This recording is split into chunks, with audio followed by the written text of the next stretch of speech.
Hello and welcome to the June 2021 podcast from Monde, diplomatique. My name's George Miller, and my guest this month is Rory Scothorne, an Edinburgh-based writer who has an article in this month's edition of the paper entitled "Is Scotland Closer to Independence?" Rory is also co-author of the book Roch Wins, A Treacherous Guide to the State of Scotland, published in 2016. And when I spoke to him recently, I was keen to get his update on the current state of Scotland. The 2016 Brexit referendum, in which Scotland voted strongly to remain in the EU, and Boris Johnson's 2019 UK general election victory confirmed a growing divide between how Scotland and England see their respective futures. The Scottish National Party secured a fourth successive electoral victory in last month's Scottish parliamentary elections, but the path to independence is still far from straightforward. So where does the SNP go from here in pursuit of that objective? We'll come on to that. But Rory's piece begins with a comment Margaret Thatcher made in the 1980s. Whereas she offered a vision of modernisation, she asserted, her opponents wanted to turn the UK into a museum society. Rory writes, Thatcher underestimated the appeal of museum society. Labour overestimated it. I asked him to tell me more. Well, it's one of the key things to understand about Thatcherism is that this was not a return to the 19th century. This wasn't rolling back the state, stripping away all the gains of 1945. There was an element of that, absolutely, but really it was something new. The power of neoliberalism, as I think a lot of people on the left are now know very well, the power of neoliberalism was it offered something new. It offered a form of progress that a lot of people on the left had thought until then the right could not offer. It offered a vision of the future that kind of took the left by surprise a bit, I think. Thatcher talked about the property-owning democracy, an idea she got from Noel Skelton. Neoliberalism more generally was able to tap into popular desires for diversity, to break with conformity in a way that the left clearly failed to do, even though it tried to do it in 1968. One of the ways Thatcher used that vision of the future is she obviously painted very successfully her opponents in the trade unions as wanting to turn Britain into a museum. That's what she said. And I think the left is split on this question really quite deeply in a way that's not always acknowledged, where there are people who really do think, I mean, I sort of include myself in this, the 70s was the best point, the high point of human civilization maybe, partly for me because there was still a left-wing future on offer, there was still a sense of something else on the horizon. But that is also very nostalgic, of course, and this idea that we can get back to a society built around industrial communities, high levels of trade union density. What the right were able to do very effectively was associate that with the past and say that this is holding us back. This is purely about nostalgia. This offers us nothing else. They made it sound like the only reason for holding onto these industries, onto trade union power, was for the sake of kind of community heritage. We know now that that wasn't true. We know now that high union density correlates very closely with high levels of, or very low levels of economic inequality. There is just a whole host of things that emerge from high levels of trade unionism, from trade union militancy that make society better. And I think it's hard to deny that powerful trade unions are related to strong, indigenously rooted industries that are owned here, and certain types of industries as well. But obviously the right has been so effective that when we think of those things now, it instantly sounds old-fashioned. And I think in a lot of ways, Scotland avoided that. The funny thing about Scotland is that we kind of agree that those things are old-fashioned, but we don't see what's wrong with it.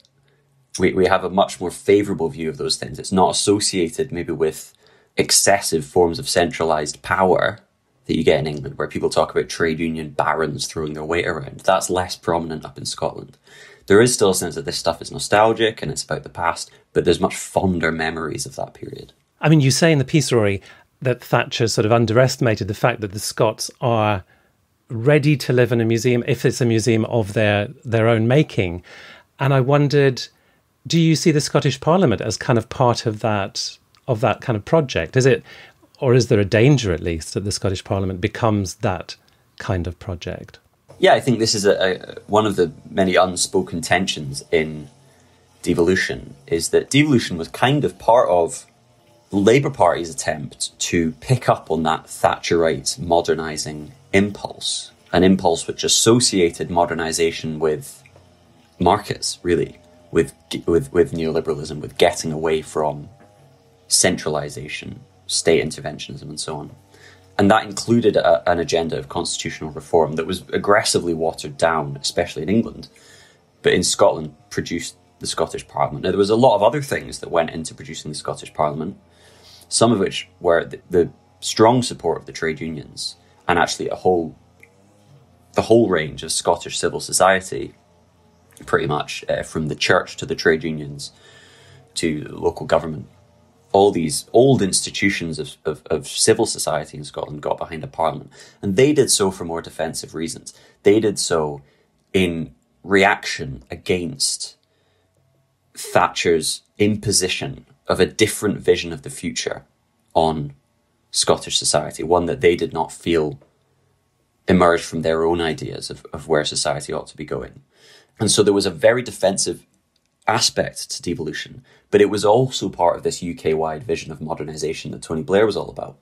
And so there's a tension there where the means by which the Scottish Parliament legitimises itself and by which Scottish civil society legitimises itself is as the defenders of the old kind of flame of Scottish values, which have been kind of removed from their material basis because deindustrialisation has happened and is still happening.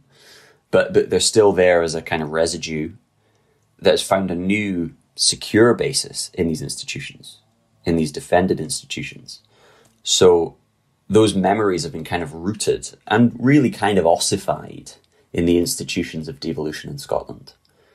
And so we do have that museum society aspect. As I say in the piece, Mick McGahey, who was the Scottish National Union mine workers leader, he was a leading member of the Communist Party of Great Britain, one of the most vocal supporters of a Scottish Parliament, and one of the guys that really got the Scottish trade unions to back a Scottish Parliament. His ashes are buried in the foundations of the Scottish Parliament, and all around the Parliament building, which is a very modern building. It's quite adventurous. It's quite exciting. It's nevertheless full of these mementos, and I think that speaks to that real tension that no one really digs into in Scotland between our desire to lean very heavily on the past to legitimise this kind of plunge into the future that's still ongoing, that we've never been particularly comfortable with because it feels like someone else's future. And devolution comes about under Labour, and I guess it happens at a time when Labour's hegemony in Scotland is so long established, it seems almost unthinkable that it could ever be toppled. And yet in the second decade of the Parliament's life, that is exactly what happens. And, the position of Labour now is incomparably different and so much weaker than it was 20 years ago. I mean, to you as someone who has studied the left and the radical left in Scotland and its history, can you see where the seeds of that shift are sown? At what point do you think you can see, to switch my metaphors, the plates are beginning to shift significantly? One of the things I would say is that Labour benefited from not having a Scottish Parliament to some extent, because they were able to make themselves the National Party. They were able to be a kind of representative institution for Scotland in the absence of a more politically neutral one, like the Parliament. So you could say that the arrival of a Scottish Parliament was one of the things that undermined them. That said, Welsh Labour are still cleaning up in Wales. Yes. The arrival of a devolved Parliament hasn't hurt them that much. There's always these polls now that suggest that Welsh Labour are finally going to slip. And they're competing with the Conservatives as well as nationalists in Wales. And on that basis, I would say that the thing that really stuffed Scottish Labour was their decision, however deliberate or accidental it was, after the Scottish Parliament was established, not to continue emphasising difference between Scotland and England. Because the SNP became the main opposition under a proportional system, Labour instantly became very paranoid about giving ground to nationalism, which was something they'd been very happy to do until the end of the 90s. In the 80s, they really started to embrace their role as a national and small n nationalist party, and which worked very well for them and really cemented their predominance in Scotland. But once Labour were in power at Westminster and in power at Holyrood, there was an opportunity there for Scottish Labour to pursue what Rhodri Morgan, who was the Welsh Labour leader, called clear red water between Wales and England. Scottish Labour could have done the same thing. They did a bit of kind of ad hoc distinction between themselves and UK Labour, things like free personal care for the elderly, which speaks to a distinctive appetite in Scotland for universalism. But on things like the Iraq War, on things like nuclear weapons, on things like... And then when it came to even austerity, they just never really hammered home the sense that Scottish Labour disagreed with where UK Labour was going, that they were a different thing, that they had an entirely different vision of society that was Scottish, which they had done until the end of the 90s, and they just let it go, it seems. It's hard to see exactly where that came from, but it was a lot to do with the fact that Blair had just got in. There was a lot of optimism around it. People thought, this is it, we've fixed it. We've got a kind of quasi-federal fix for the national question. That problem is over. We can just sit back and govern now. There's real hubris on show, I think, there. And Iraq really punctured some of that. Yeah. Yes, of course. But, before that, it seemed like here was a model that might actually work. They might have found the right kind of balance of the interlocking of the parts, and that would, so why upset it? Exactly. And that's always the problem with Scottish Labour. They think there's this fix to the national question. They think there's some policy fix that they can just pull the lever, be it federalism, be it once we spend more money on Scotland, they'll start voting for us again. They'll stop worrying about nationalism. They think and they don't realise that this is about deeper structures of the British state that have to be taken on at the centre. So what was it, Rory, about the message that the SNP were putting out that led to their amazing ascent? As Labour goes down, the SNP goes up. So what is it they were doing differently? What was the appeal that they were managing to put across to the Scottish people? The SNP are often portrayed as a kind of protest vote or a kind of radical dissenting movement against the status quo. And there's quite a lot of romantic narratives of them, or a kind of manifestation of Scotland's inner spirit, Really what's happened, every time the SNP make a breakthrough, with a few small exceptions, every time they make a big substantial breakthrough, it's largely because they've really cleaned up their act and professionalised.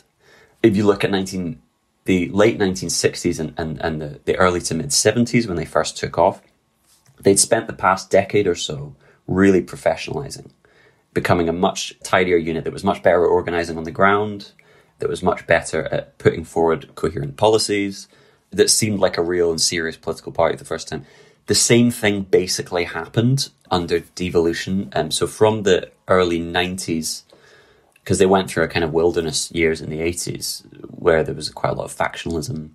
From the early 90s, Alex Salmond came in as leader and did start to tidy things up a bit. He shifted the SNP to a much more clearly pro-devolution position. By that point, they had the position of independence in Europe, which they'd adopted in the late 80s. So again, they had a more coherent vision of a gradual progress towards independence, one which took some of the sting out of voting for them.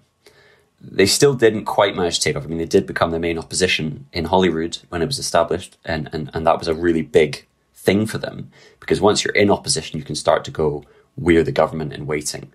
And it took them a few years to do that. And until 2003, they were still fumbling around because Salmond stepped back for a while and John Swinney took over. And Swinney never really... So Swinney is a kind of bureaucrat. He's who they put into a cabinet post when they want someone who seems competent and like he knows what he's doing. Now, that's kind of what the SNP did after 2003. They began to present themselves as the government in waiting, a serious, competent government who wanted to govern devolved Scotland, not just get independence. The trouble with Swinney is he didn't also have that populist angle. Salmond is an excellent populist. And what the SNP have always been very good at is combining this very technocratic managerial vision of competent governance, which is something that Scottish Labour basically invented. But the SNP have done a very good job of combining that with a much more populist appeal that builds you a much bigger coalition. A coalition that today Labour could only dream of between the kind of bureaucratic middle classes, the working classes. This was Labour's old coalition. And the SNP have absolutely nailed that vision of competency. And if you look at the kind of the surveys of what it was that made people switch to the SNP, that people liked about the SNP in the late 2000s when Scotland began to swing behind them, a huge amount of it was about competency. And who was it who was beginning to switch? Is it possible to sort of say broadly to which parts of Scottish society they were appealing? You know, I know that it has broadened out further since then, but where were they beginning to put on votes? They've always been strong amongst young people. They've typically been fairly strong amongst bits of the middle class, small businesses, professionals, but never dominant. The really big shift between 2007 and 2015 was in the working class, was in post-industrial Scotland, deindustrialised Scotland, Labour heartlands. Obviously, there's a lot of demographic churn underneath that's quite hard to spot, but it has been people who will give you the standard phrase, I didn't leave Labour, Labour left me. The irony there is, of course, that the SNP have never been closer to real Labour in terms of their actual governance. The SNP have never been the kind of principled socialist party that people say they always wanted Labour to be, if that makes sense. And yet, that's the kind of idea of what went wrong with Labour that you hear from people when they say why they went from Labour to the SNP, because Labour disappointed them. They weren't principled. They were just careerists. They were in it for positions and so on. And that's why I joined the SNP, because they were at least going to stand up for Scotland. And that's the really big shift. I mean, across classes, people have become more and more likely to say they feel more Scottish than British. The national identity is such a key ingredient in this, that over decades, people have also increasingly said they feel more in common with people of different social classes in Scotland than they do with people of the same social class in England. There's some pretty good survey data on this stuff. So nation as an identity has increasingly taken precedence over class, even while people continue to say that they identify as working class when they're not in Scotland, which is again different from England. So you've got this whole mix of class and nation in Scotland that's fed into that SNP rise. But I think a lot of it has come from the old Labour base amongst the working class, or people who grew up working class and found a little bit more success. You know, when Blair said we're all middle class now, that expanding middle class has also now shifted behind the SNP. I know we're sort of telescoping a lot of major events and a lot of history here, but is the Brexit vote, where Scotland votes strongly to remain and the UK as a whole votes to leave, is that a very significant factor in getting people who may have voted to remain in the UK in 2014 to rethink priorities and to, as we see in polls, to then think about migrating over to the independence when it comes to a putative second referendum? Yes, sort of. You do see an uptick in support for independence after Brexit. After the Brexit vote, that's when the issue became live again. Because after 2014, the SNP kind of went, okay, we've lost. We'll put this on the back burner for a while. 2016 completely reignited it. So it put it back on the agenda, and you do see an uptick in support for the SNP and independence. But it's not huge. The really, really big shift is the 2019 general election. I mean, you can just see Boris Johnson becomes Prime Minister and bang. So it's about Brexit, but it's about what Brexit means to people. And for a lot of people in Scotland, and the key swing voters in Scotland, what Brexit means is that this foreigner is in charge, basically. Boris Johnson is the most English Prime Minister you could possibly get. This was also part of the problem with Thatcher. She was so obviously English. She was so obviously from as far away from Scotland as you can get, almost. Boris Johnson is not, and it's not just that he has an especially like Etonian accent, because the Scots loved Tony Blair, although he did go to school in Fettes, which is our version of Eton.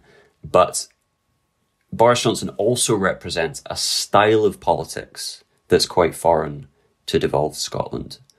One which isn't really about competency at all. His style is about being a guy you'd like to have a pint with. Not that I would, but...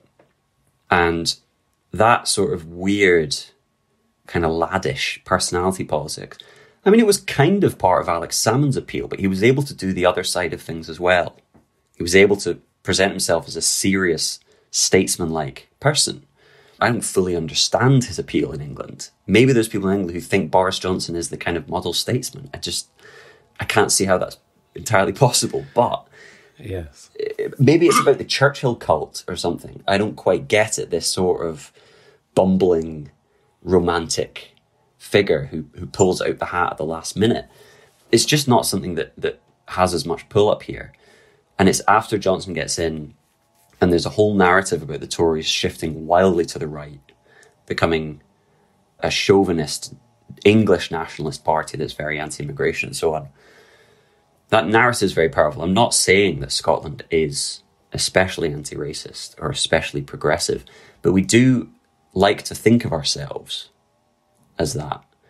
And it's very easy to perform that vision of Scottishness by going, we don't like that. Yes, because I think you describe him as a barbarian in your article, and I guess he's a good figure to oppose for the SNP, isn't he? And you characterise it as a sort of set of careful cosmopolitan Enlightenment values, almost a sort of set of values that sort of are above the materiality, above the sort of political nitty-gritty and policies, but the SNP kind of trying to stand for something that I guess, going back to David Hume or looking at European values or whatever, it's sort of standing for more than just a set of policy positions. Yeah.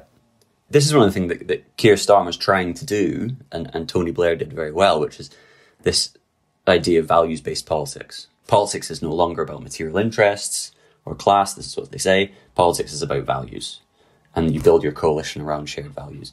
The SNP have been fantastic at this, but they've shifted those values carefully over time to stay in power. So when it's convenient, they've performed a kind of social democratic set of values, which was at its peak in the 2015 general election, when they took all the energy from the Yes campaign, which became a very anti-austerity movement. They took all that energy, and 2015, if you watch their party broadcast from 2015, it's like these big images of industrial or deindustrialized Scotland, big pictures of cranes and things. And all the rhetoric in it is about Tory cuts and so on. That's shifted now. And now it's about being an open society, which is a trick you're seeing pulled across Europe, especially quite successfully by Green parties, which is that we are in this existential struggle between closed societies and open societies. And the principled thing to do is to stick up for openness, for multilateralism, for freedom of movement, and also a vision of the economy that's about skills, universities. So you look at the SNP's broadcast now, and the government's broadcasts, they've got this Scotland is Now campaign, which is about people standing on beaches, yelling across the channel at Europe and talking about how Scotland is open.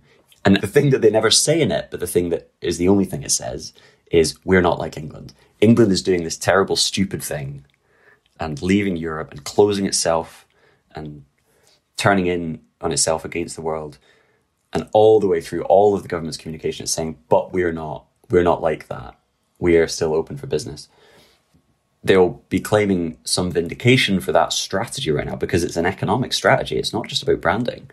We recently saw a big uptick against the trend in Scotland of foreign direct investment, which went up by about 6% in Scotland, down much more in England, in the rest of the UK. The S&P will claim this is about their successful marketing of Scotland as a place that really fuses multinational capitalism with sort of millennial cosmopolitanism. And obviously they're able to tap into that deep-rooted sense of Scotland as an enlightened place that is governed by reason and morality going hand in hand. Alex Salmond used to talk about how The Wealth of Nations, the Adam Smith book, had been misused by the right wing, and that you couldn't understand The Wealth of Nations without also reading Smith's theory of moral sentiments.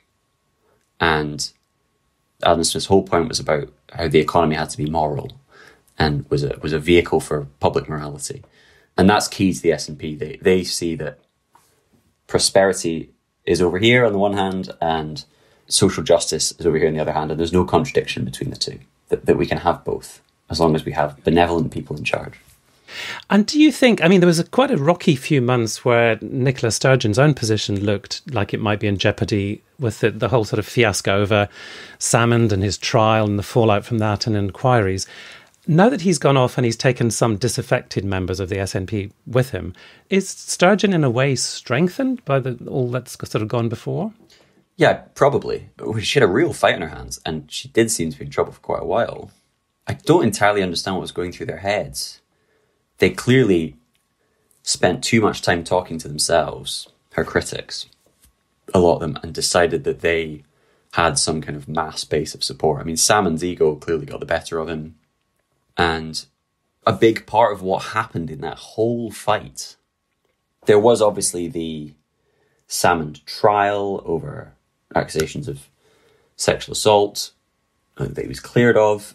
And there was all the stuff about the gender recognition agreement where Sturgeon wanted to make it easier for people to self-identify their gender, and her critics didn't. And then there was criticism about the Growth Commission, which is the SNP's vision for the economy, which is quite neoliberal. And all those things kind of got bundled together into ALBA.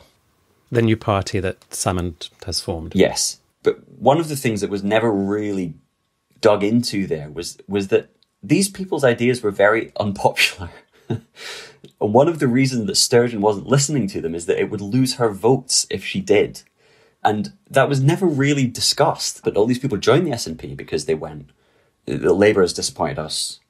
And some of these people were veterans of the SNP, and they were used to being out of power. And others were people who joined the SNP because they thought the SNP were more left-wing than Labour. All these people expected the SNP to be different from every other party that's won elections in Scotland. And after years in power, they were realising that they weren't that different, that they were another successful bourgeois party.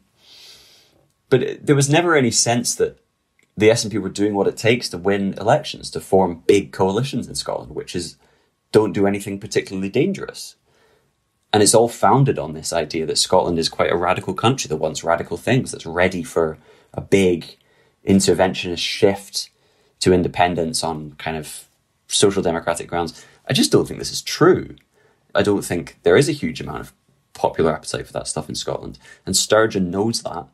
And a lot of the people in ALBA don't. And actually, they don't care. They're in politics to scream their principles into the void.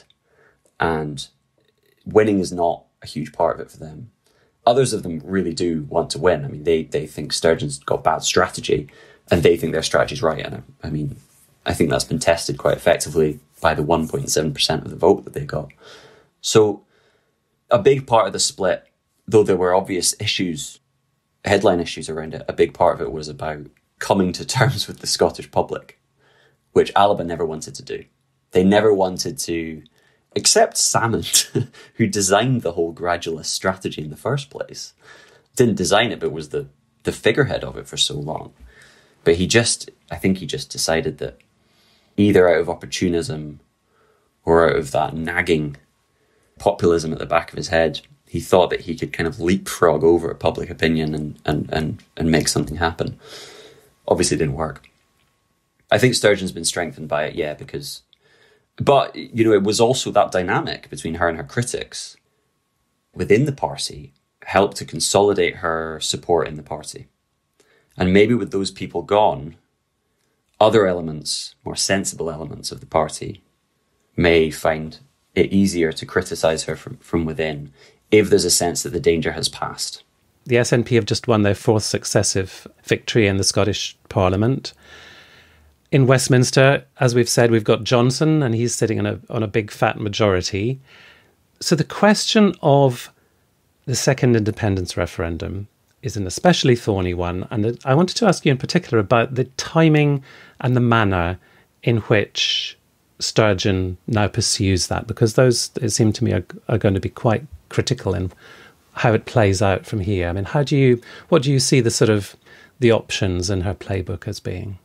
Well, the most gradualist option, the softest, most moderate option, is to ask the UK government for a Section 30 order, which devolves the power to hold a binding referendum to Scotland. She is going to do that, but they have added a string to that strategy, it was added under pressure from that wing of the SNP that split off, which is to hold a referendum regardless of whether they get permission. They argue that they can hold a consultative referendum within the remit of the Scotland Act, and that they will fight the legitimacy of that in the courts. Now, I'm pretty sure, I'm not a legal scholar, but I'm pretty sure what could happen is what the UK government can do is a kind of reverse Section 30 order, which is where you explicitly reserve something. Because the UK Parliament is sovereign, they can, with a simple majority, they can just pass a piece of legislation saying the Scottish Parliament cannot do this. This is a grey area in the legislation and they are not allowed to do specifically this. This is reserved. That would be one way that the UK Parliament could deal with that if they lose in the courts, for instance. So it's still a bit tricky. Obviously, the SNP will be able to go, oh, look, Westminster is doing a power grab. If you think about everything the SNP does, all of its manoeuvring about this is being done to build up support for independence. So they will not do anything. They will be very reluctant to take any kind of action, constitutionally or extra-constitutionally, that will lose them votes. That will drop polls for independence. So you can expect them to maybe take some kind of sort of spectacular routes here that involve holding a referendum regardless of what Westminster says, but they'll only do it if they think it'll win them votes. And that's a bit of a tricky position to be in, because a huge part of the argument for independence is that this is about stability. There's these destabilizing forces down south who want to break all the rules, smash all the norms. The SNP have rebranded themselves as the ultimate rule followers. They're reluctant even to diverge from EU rules, many of which they don't have to follow anymore, because they want to get back into the EU. So they want to be a good European citizen. And they want to be as in line as possible with EU rules so that they can get back in as quickly as possible after independence. So that rule-following multilateralism is at odds with what they might need to do to actually get an independence referendum. Even if they hold a unilateral, kind of legally questionable independence referendum, the result will not be binding. And the UK government can just say, well, no, we're not going to do anything. And that's when the real battle would begin after that. The Salmond strategy was to win an election and open negotiations with the UK government, which was a non-starter. I mean, it just assumed that everyone voting SNP was voting SNP because they instantly wanted independence, which is not true. So the SNP still has to maintain this very, very delicate balance between pushing things as far as they can and holding on to this big, fragile coalition, which really doesn't want things to be shaken up too much. The SNP's vote is very much The size of their vote is contingent on people going, you guys are good at fixing COVID. You guys are the best people to steer us through this crisis. And if the SNP starts doing things that threaten that stability, or that can be portrayed as threatening that stability, their electoral coalition will be in trouble. But from the final paragraph of your article, Rory, you regard independence as a matter of when and not if. Am I reading you right? Yeah. Some of this depends on what you think of the Labour Party, really. Can the Labour Party get back in and address all the issues that underpin this deep political differentiation between Scotland and England? The things that the Labour Party would have to do to get back into office down south, under the current way of thinking in the Labour Party. So Keir Starmer thinks that you've got to kind of pander to right-wing ideas of patriotism and culture and so on, that you've got to stay out of all these fights between cosmopolitanism and nativism. By pursuing that strategy, he is demonstrating to Scottish voters that the weird cultural neuroses of the English come first. And so this seems very unlikely to fix that clear political gap between the two countries that's so crucial to support for independence. Would a Labour government spend more money in Scotland? Yes, absolutely. I don't really have any doubt about that. It would make a big difference to the economy. Even a right-wing Labour government would mean a huge rise in public spending, because the Tories are just so far gone on that stuff. And I know the Tories are claiming to be, they are spending huge amounts right now, but let's see what they do in the future. And would a Labour government be able to stop being seen as English dominated? I don't think so, especially not without a recovery in Scotland. So there's a bit of a catch-22 there.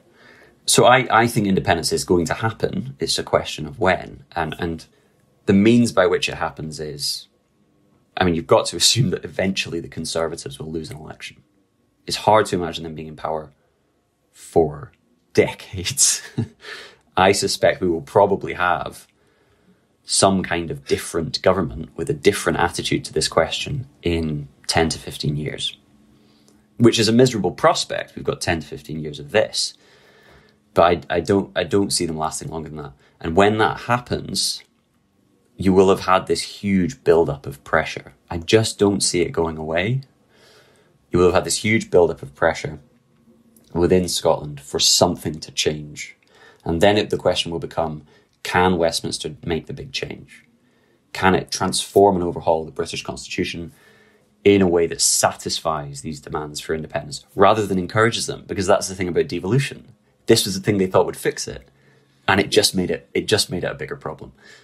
I just think the fix will be top down. It will be cooked up in a little lab of policy wonks, and it will have unintended consequences that they will not be able to control.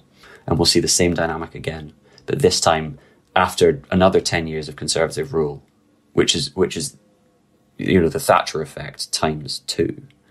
And Thatcher obviously massively increased support for devolution. So I just see it happening eventually. The question for me is, with that in mind, if we assume it's actually probably going to take a while, what can we do with the situation we're in now to make it as progressive as possible when it finally happens, to build up the conditions for a kind of independence that's as conducive to socialist politics as possible? That's where I think the independence movement has to be putting a lot more pressure inside the Labour Party. Because if the Labour Party is eventually going to get back into government, I don't see another party doing it. That party has to have a much clearer sense of how to put Scotland on the kind of footing that will make independence as peaceful and socially just as possible. Because if it's going to happen, then it's in everyone's interest for it to happen as smoothly and as easily as possible. I was speaking to Rory Scothorne, who's written about Scotland's independence prospects in the June 2021 edition of Le Monde diplomatique. It's available at mondediplo.com. If you're a subscriber, you can read every edition of the paper going back over 20 years, as well as exploring other resources such as maps, images, the podcast archive, and online exclusive content. And if you're not yet a subscriber, there's plenty of content online to entice you to become one. In the words of John Berger, why read LMD? To make sense of what's happening in the world behind the misinformation. I hope you'll join me again soon for another interview with one of our contributors. Until then, thank you very much for listening, and goodbye. English.